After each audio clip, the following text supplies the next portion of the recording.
ನಮಸ್ಕಾರ ಮಾನ್ಯ ವೀಕ್ಷಕರೇ, ತಮಗೆ ಇವತ್ತು ಒಂದು ಬಹಳ ಮುಖ್ಯವಾದ ವಿಷಯವನ್ನು ತಮ್ಮ ಗಮನಕ್ಕೆ ತರಬೇಕು ಅಂತ ಹೇಳಿ ಮಾತನಾಡ್ತಾ ಇದ್ದೀನಿ.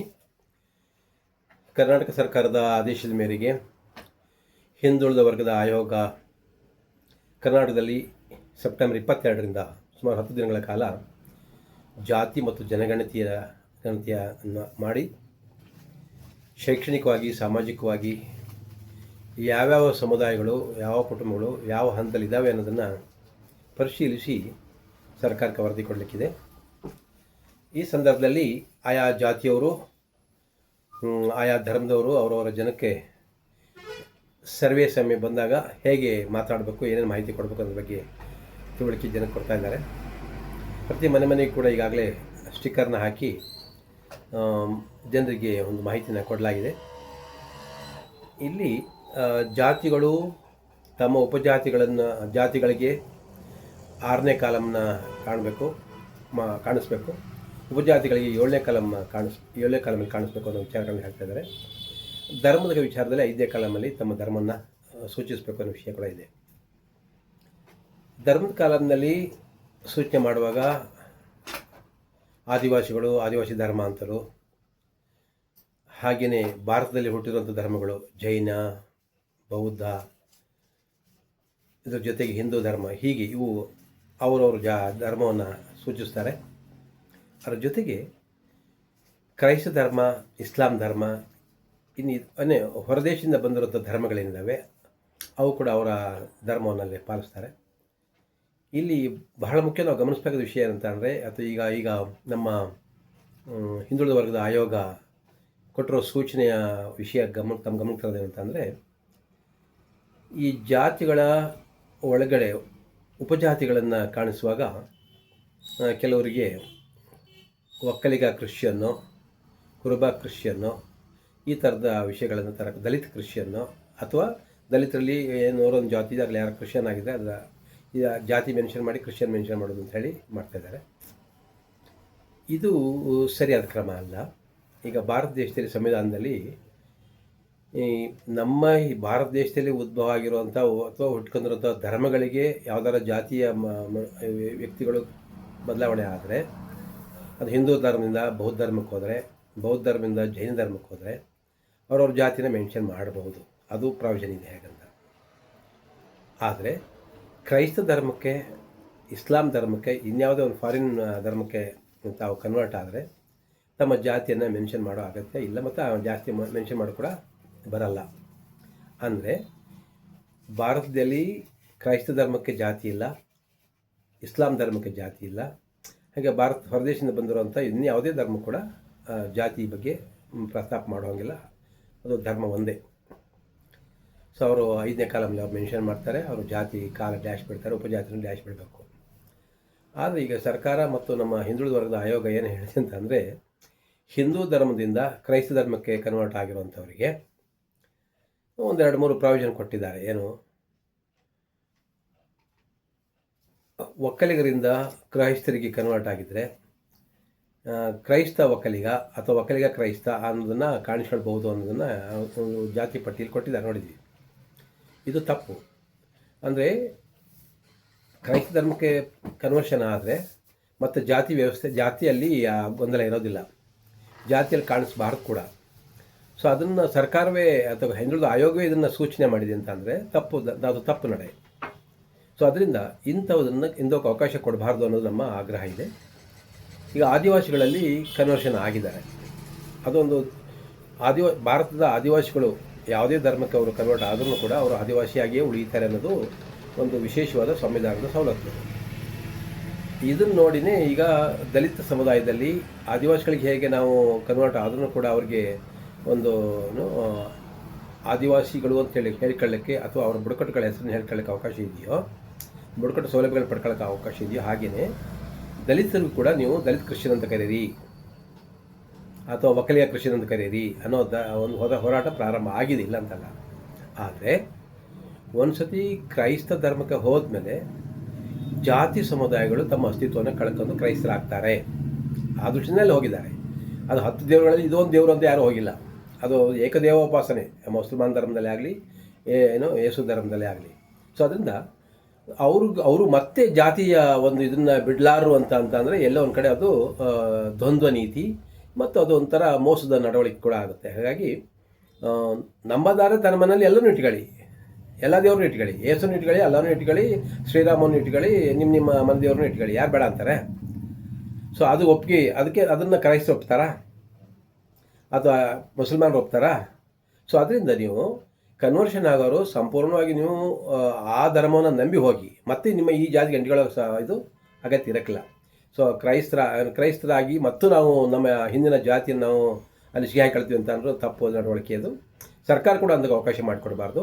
ಸೊ ಹಾಗಾಗಿ ಈ ಏನು ಹಿಂದುಳಿದ ವರ್ಗದ ಸಮೀಕ್ಷೆ ನಡೀತಾ ಇದೆ ಅಲ್ಲಿ ಒಕ್ಕಲಿಗ ಕ್ರಿಶ್ಚಿಯನ್ ಅಂತಾಗಲಿ ಅಥವಾ ಯಾವುದೋ ಒಂದು ಪರ್ಟಿಕ್ಯುಲರ್ ಜನಾಂಗದ ಜಾತಿ ಹೆಸರಿನಲ್ಲಿ ಕನ್ವರ್ಟ್ ಆಗಿರೋನು ಮತ್ತು ಆ ಜಾತಿಗೆ ಅಂಟಿಕೊಂಡು ಕ್ರಿಶ್ಚಿಯನ್ ಅಂತ ಹೇಳ್ಕೊಳ್ಳೋದಾಗಲಿ ಇದು ಸಲ್ಲ, ಇದು ಕೂಡದು. ಇದನ್ನು ಸರ್ಕಾರ ಕೂಡಲೇ ಕಡಖಂಡಿತವಾಗಿ ಇದನ್ನು ತೆಗಿಬೇಕು. ಹಿಂದೆ ಒಮ್ಮೆ ನಮ್ಮ ಹಿಂದಿನ ನಮ್ಮ ಲೋಕಸಭಾ ಸದಸ್ಯರಾಗಿದ್ದಂಥ ಪ್ರತಾಪ್ ಸಿಂಹ ಅವರು ಇದ್ರ ಬಗ್ಗೆ ಒಂದು ಪ್ರಸ್ತಾಪ ಮಾಡಿದರು. ಹುಣಸೂರು ತಾಲೂಕಿಗೆ ಒಂದು ಸರಿ ಬಂದಾಗ ನಮ್ಮ ಹುಣಸೂರಿನಲ್ಲಿ ದಲಿತರು ಕ್ರಿಶ್ಚಿಯನ್ರಾಗಿರೋದು, ಹಕ್ಕಿಪಿಕ್ಕಿಯವರು ಕ್ರಿಶ್ಚಿಯನ್ ಆಗಿರೋದು, ಆದಿವಾಸಿಗಳು ಕ್ರಿಶ್ಚಿಯನ್ ಆಗಿರೋದು ನೋಡಿ ಇಂಥವ್ರಿಗೆ ಯಾರಿಗೂ ಸೌಲಭ್ಯ ಕೊಡಬೇಡಿ ಅಂತೇಳಿ ಒಂದು ಪ್ರಸ್ತಾಪ ಮಾಡಿದರು. ಸೊ ಹಾಗೆ ವೈಯಕ್ತಿಕವಾಗಿ ಒಬ್ಬ MP ಆ ಥರ ಹೇಳಿದ ತಕ್ಷಣ ಸೌಲಭ್ಯ ಕೊಡೋಕೆ ನಿಲ್ಸೋಕ್ಕಾಗಲ್ಲ. ಅಂದರೆ ಈ ST ಸಮುದಾಯದಲ್ಲಿ ಇರುವಂಥ ಸಮುದಾಯಗಳು ಯಾರಾದರೂ ಕನ್ವರ್ಟ್ ಆಗಿ ಕ್ರೈಸ್ತರಾದರೆ ಅವರು ST ಸೌಲಭ್ಯದ ಅನುಕೂಲಗಳು ಹೋಗೋದಿಲ್ಲ. ಯಾಕೆಂತಂದರೆ ಸಂವಿಧಾನದಲ್ಲಿ ಆ ಪ್ರಾವಿಷನ್ ಇದೆ. ಆದಿವಾಸಿಗಳು ಯಾವುದೇ ಧರ್ಮ ಕನ್ವರ್ಟ್ ಆದರೂ ಭಾರತದಲ್ಲಿ ಅವರ ಆದಿವಾಸಿಗಳಿಗೆ ಸಿಗುವಂಥ ಅಧಿಕಾರಗಳು, ಹಕ್ಕುಗಳು, ಅವರ ರಕ್ಷಣೆಗಳು ಇದ್ದೇ ಇರ್ತವೆ. ಸೊ ಹಾಗಾಗಿ ಆದಿವಾಸಿಗಳಿಗೆ ಮಾತ್ರ ಅವಕಾಶ ಇದೆ. ಸೊ ಆ ಆದಿವಾಸಿಗಳಿಗೆ ಕೊಟ್ಟಿದ್ರಲ್ಲ ಹಾಗೆ ನಮಗೂ ಕೊಡಿ ಅಂತೇಳಿ ದಲಿತ ಸಮುದಾಯನೂ ಕೂಡ ಕೇಳ್ತಾ ಇದೆ. ಹೀಗೆ ಬೇರೆಯವರು ಮುಂದೆ ಕೇಳ್ತಾರೆ. ಸೊ ಅದರಿಂದ ಆದಿವಾಸಿಗಳು ಅವರೊಂದು ಇಲ್ಲಿಯ ಪೂರ್ವಜರು, ಇಲ್ಲಿಯ ಪ್ರಮುಖ ಹಳೆಯ ಸಮುದಾಯಗಳು. ಸೊ ಅವರವನ್ನು ರಕ್ಷಣೆ ಮಾಡೋ ದೃಷ್ಟಿಯಿಂದ ಅವ್ರು ಹೇಳಿರ್ತಾರೆ. ಅವರು ಯಾವುದೇ ಜನಾಂಗಕ್ಕೆ ಯಾವುದೇ ಧರ್ಮಕ್ಕೆ ಕನ್ವರ್ಟ್ ಆಗಿದ್ರೂ ಕೂಡ ಅವರು ತಮ್ಮ ಪ್ರಕೃತಿ ಧರ್ಮವನ್ನು ಕೂಡ ಜೊತೆಗೆ ಇಟ್ಕೊಂಡಿರ್ತಾರೆ. ಹಾಗಾಗಿ ಅವ್ರಿಗೊಂದು ಪ್ರಾವಿಷನ್ ಮಾಡಿದ್ದಾರೆ. ಅದನ್ನು ನಾನು ಅವತ್ತಿನ ಮಂತ್ರಿಗಳಿಗೆ ನಾನು ಸಂಸರಿಗೆ ಹೇಳಿದ್ದೆ, ನೋಡಿ ಸರ್, ನೀವು ಇಲ್ಲಿ ಒಂದು ಪ್ರೆಸ್ ಸ್ಟೇಟ್ಮೆಂಟ್ ಕೊಟ್ಬಿಟ್ಟು ನಿಮ್ಮ ಅಧಿಕಾರಿಗಳಿಗೆ ಹೇಳಿದ ತಕ್ಷಣ ಅದನ್ನು ಸೌಲಭ್ಯ ನಿಲ್ಲಿಸೋಕ್ಕಾಗಲ್ಲ. ಕ್ರೈಸ್ತರಾಗಿರುವಂಥ ಆದಿವಾಸಿಗಳಿಗೆ ST ಸೌಲಭ್ಯ ಕೊಡಬೇಡಿ ಅಂತ ಹೇಳಿದ್ದು ನೀವು ಸರಿಯಾಗಿ ಹೇಳ್ತಿದ್ದು ನಿಮ್ಗೆ ಅನಿಸಿರ್ಬೋದು. ಆದರೆ ಇದನ್ನು ಪಾರ್ಲಿಮೆಂಟಲ್ಲಿ ಚರ್ಚೆ ಮಾಡಬೇಕು. ಪಾರ್ಲಿಮೆಂಟಲ್ಲಿ ಸಂವಿಧಾನದಲ್ಲಿ ಬದಲಾವಣೆ ಬರಬೇಕು.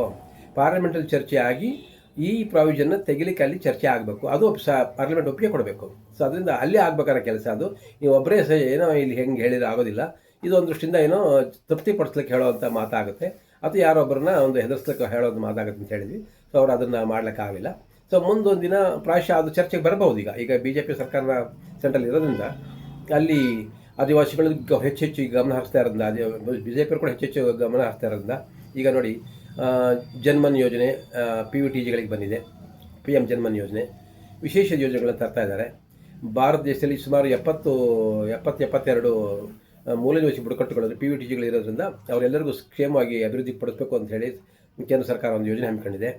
ಅದಲ್ಲದೆ ನವೆಂಬರ್ 15 ಆದಿವಾಸಿಯ ದಿನ ಅಂತೇಳಿ ಘೋಷಣೆ ಮಾಡಿದೆ. ಅಂದರೆ ಬಿರ್ಸಾ ಮುಂಡಾ ಜಯಂತಿಯನ್ನು ಜನಜಾತಿ ಗೌರವ ದಿನ, ಹೇಗೆ ನೆಹರು ಜನ್ಮದಿನವನ್ನು ಮಕ್ಕಳ ದಿನ ಅಂತ ಘೋಷಣೆ ಮಾಡಿದ್ದಾರೋ, ಹೇಗೆ ವಿಶ್ವೇಶ್ವರಯ್ಯರ ಇವತ್ತಿನ 15ನೇ ತಾರೀಕಿನ ದಿನವನ್ನು ನಾಳೆನ 15 ತಾರೀಕು ಸೆಪ್ಟೆಂಬರ್ 15 ವಿಶ್ವೇಶ್ವರಯ್ಯ ದಿನವನ್ನು ಇಂಜಿನಿಯರ್ಸ್ ದಿನ ಅಂತೇಳಿ ಘೋಷಣೆ ಮಾಡಿದ್ರು, ಹಾಗೆ ಬಿರ್ಸಾ ಮುಂಡಾ ಜಯಂತಿಯನ್ನು ಆದಿವಾಸಿಗಳನ್ನು ಗೌರವಿಸೋ ದೃಷ್ಟಿಯಿಂದ ಭಾರತ ಸರ್ಕಾರ ಜನಜಾತಿ ಗೌರವ ದಿನ ಅಂತೇಳಿ ಘೋಷಣೆ ಮಾಡಿದೆ. ಹಾಗಾಗಿ ಅವ್ರಿಗೆ ಅದು ಕೊಡೋ ಗೌರವ ಕೊಡ್ತಾರೆ ಮತ್ತು ಗಮನ ಹರಿಸ್ತಾ ಇರ್ತಾರೆ. ನಾನು ಹೇಳೋದಂತಂದ್ರೆ, ಈಗ ಈ ಜಾತಿ ಸಮುದಾಯಗಳಿಂದ ಯಾರು ಇಸ್ಲಾಂಗೆ ಅಥವಾ ಕ್ರೈಸ್ತ ಧರ್ಮಕ್ಕೆ ಕನ್ವರ್ಟ್ ಆಗಿದ್ದಾರೋ ಅಂಥವ್ರಿಗೆ ಮತ್ತೆ ಜಾತಿಯ ಹಂಗನ ಅಥವಾ ಜಾತಿಯ ಸಿಕ್ಕನ್ನ ನೀವು ಅಂಟಿಸ್ಕೊಂಡೇ ಹೋದರೆ ಅದು ಯೋಗ್ಯವಲ್ಲ. ಅದೊಂಥರ ಬೇರೆ ಥರದ ಇದಕ್ಕೆ ಕಾರಣ ಆಗುತ್ತೆ. ಅಂದರೆ ಸೌಲಭ್ಯನೂ ರಿಸೋರ್ಸ್ ಅಂದರೆ ಇಲ್ಲಿ ಮೀಸಲಾತಿನೂ ಬೇಕು, ST ಮೀಸಲಾತಿನೂ ಬೇಕು, ಕನ್ವರ್ಷನೂ ಆಗಬೇಕು, SC ಮೀಸಲಾತಿನೂ ಬೇಕು, ಕನ್ವರ್ಷನೂ ಆಗಬೇಕು ಅನ್ನೋ ಈ ದ್ವಂದ್ವ ನೀತಿ ಯಾರಿಗೂ ಬೇಡ. ಸೊ ಅದರಿಂದ ಅವ್ರು ಹೋಗೋದಾರೆ ಅಲ್ಲಿ ಕ್ರಿಶ್ಚಿಯನ್ರಿಗೂ ಇದೆ, ಮುಸಲ್ಮಾನರಿಗೂ ರಿಸರ್ವೇಷನ್ ಇದೆ. ಸೊ ಅದರಿಂದ ಅಲ್ಲಿ ಮೀಸಲಾತಿನ ಬಳಸ್ಕೊಳ್ಳಿ. ಅವರೊಟ್ಟಿಗೆ ನೀವು ನಿಮ್ಮ ಕ್ರೈಸ್ತರ ಒಟ್ಟಿಗೆ ಸೇರ್ಕೊಂಡು ಕ್ರೈಸ್ತರ ವಿಚಾರಗಳನ್ನ ಮೈಗೂಡಿಸ್ಕೊಂಡ ಮೇಲೆ ನೀವು ಕ್ರೈಸ್ತ ಧರ್ಮವನ್ನು ಫಾಲೋ ಮಾಡಿದ್ಮೇಲೆ ಅಲ್ಲಿ ಕ್ರೈಸ್ತರಿಗೆ ಏನಿದೆಯೋ ಅದನ್ನು ಮಾತ್ರ ನೀವು ರಿಸರ್ವೇಷನ್ ಬಳಸಬೇಕು ಹೊರತು ಈ ಥರ ನಾವು ಏನೋ ಎಲ್ಲ ಎಸ್ ಸಿಗೂ ಇರೋವಂಥ ಸೌಲಭ್ಯಗಳನ್ನ ನಮಗೆ ಬೇಕು ಅಂಥೇಳಿ ನಾವು ಜಾತಿಯಾಗಿ ಉಳ್ಕೊಳ್ತೀವಿ, ಧರ್ಮವನ್ನು ಬದಲಾಯಿಸ್ತೀವಿ ಅಂತಂದರೆ ಇಲ್ಲಿ ಅದು ಈ ಸಂವಿಧಾನ ಕೆಳಗಡೆ ಸಾಧ್ಯ ಆಗೋದಿಲ್ಲ. ಅಂಥ ಗೊಂದಲದ ತಾವು ಕಾರಣ ಆಗಬಾರ್ದು. ಮುಖ್ಯಮಂತ್ರಿಗಳು ಕೂಡ ಕಟ್ಟುನಿಟ್ಟಾಗಿ ಏನೋ ನಮ್ಮ ಹಿಂದುಳಿದ ವರ್ಗದ ಆಯೋಗಕ್ಕೆ ಮಾರ್ಗದರ್ಶನ ನೀಡಬೇಕು. ಈ ಥರ ತಪ್ಪು ಸಂದೇಶವನ್ನು ನೀಡಿ ಮುಂದೆ ಜನಗಣತಿಯಲ್ಲಿ ಏನೋ ಒಕ್ಕಲಿಗ ಕ್ರೈಸ್ತ ಅಥವಾ ದಲಿತರಲ್ಲಿ ಯಾವ ಸಮುದಾಯ ಅವರ ಆ ಜಾಸ್ತಿ ಮುಂದೆ ಕ್ರೈಸ್ತ ಈ ಥರದೆಲ್ಲ ಬರ್ಸ್ಕೊಳ್ಳೋದು ಸರಿ ಕಾಣೋದಿಲ್ಲ. ಈಗ ನಾವು ಮೊನ್ನೆ ಕೂಡ ನೋಡುವಾಗ ಪಟ್ಟಿ ನೋಡಿದರೆ ಒಕ್ಕಲಿಗರದೊಂದು ಸಬ್ ಕಾಸ್ಟ್ಗಳಲ್ಲಿ ಹಾಕಿದ್ದಾರೆ. ಅದರೊಳಗಡೆ ಒಂದು ಒಕ್ಕಲಿಗ ಕ್ರೈಸ್ತ ಅಂತಲೂ ಕೂಡ ಬರ್ಕೊಂಡಿದ್ದಾರೆ. ಯಾಕಿದು ಕ್ರೈಸ್ತ ಆದಮೇಲೆ ಒಕ್ಕಲಿಗ ಅನ್ನೋದು ಒಂದು ಕಸುಬನ್ನ ನೀವು ಒಕ್ಕಲಿಗರ ಮುಂದುವರಿಸ್ಬೋದು, ಆದರೆ ಒಕ್ಕಲಿಗ ಅಂತೇಳಿ ಜಾತಿ ಕರ್ಕೊಳ್ಳೋಕ್ಕಾಗೋದಿಲ್ಲ. ಆ ಕಾರಣಕ್ಕಾಗಿ ತಾವು ಇದನ್ನು ಮನಗಾಣಬೇಕು. ಯಾವುದೇ ಹಿಂದೂ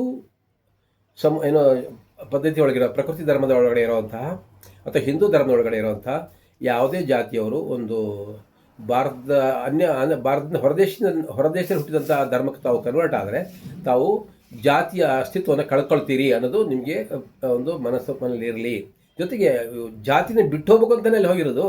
ಹಾಗಿರುವಾಗ ನೀವು ದಯಮಾಡಿ ನೀವು ಇದನ್ನು ಮತ್ತೆ ಮೈಗಂಟ್ಕೊಳ್ಳೋಕೆ ಹೋಗಬೇಡಿ, ಮತ್ತು ನೀವು ಕೂಡ ತಪ್ಪು ಮಾಡಬೇಡಿ, ಮತ್ತು ಸರ್ಕಾರ ಕೂಡ ಅಂಥ ತಪ್ಪು ಮಾಡಲಿಕ್ಕೆ ಬಿಡಬಾರ್ದು ಅಂತ ಹೇಳ್ತಾ ಈ ಜಾತಿ ಗಣತಿಯಲ್ಲಿ ಧರ್ಮದ ಕಾಲಮನ್ನು ಮೆನ್ಷನ್ ಮಾಡುವಾಗ 5ನೇ ಕಾಲಮಲ್ಲಿ ಮೆನ್ಷನ್ ಮಾಡಬೇಕು, ಜಾತಿ ಕಾಲಮನ್ನು ಮೆನ್ಷನ್ ಮಾಡೋಕೆ 6ನೇ ಕಾಲಮಲ್ಲಿ ಮೆನ್ಷನ್ ಮಾಡಬೇಕು, ಉಪಜಾತಿಗಳನ್ನ ಮೆನ್ಷನ್ ಮಾಡಬೇಕು ಅಂತಂದರೆ ಒಂದು ಉಪಜಾತಿಗಳು ಮೆನ್ಷನ್ ಮಾಡಬೇಕು, 7ನೇ ಕಾಲಮ್ ಮೆನ್ಷನ್ ಮಾಡಬೇಕು. ಉಳಿದಂತೆ ಆರ್ಥಿಕ ವಿಚಾರಗಳು ಅಥವಾ ಶೈಕ್ಷಣಿಕ ವಿಚಾರಗಳನ್ನು ನಿಮ್ಮ ಸಾಮರ್ಥ್ಯ ಏನಿದೆಯೋ ನಿಮ್ಮ ಏನು ವಿದ್ಯಾಭ್ಯಾಸ ಗಳಿಸಿದ್ದೀರಿ, ಏನು ಸಂಪಾದನೆ ಮಾಡಿದ್ದೀರಿ ಅದು ಹಿನ್ನೆಲೆ ಹೇಳ್ಕೊಳ್ಳಿ. ಆವಾಗ ಹಿಂದುಳಿದ ವರ್ಗ ಕರೆಕ್ಟಾಗಿ ಒಂದು ವರದಿ ಕೊಡಲಿಕ್ಕೆ ಸಹಾಯ ಆಗುತ್ತೆ.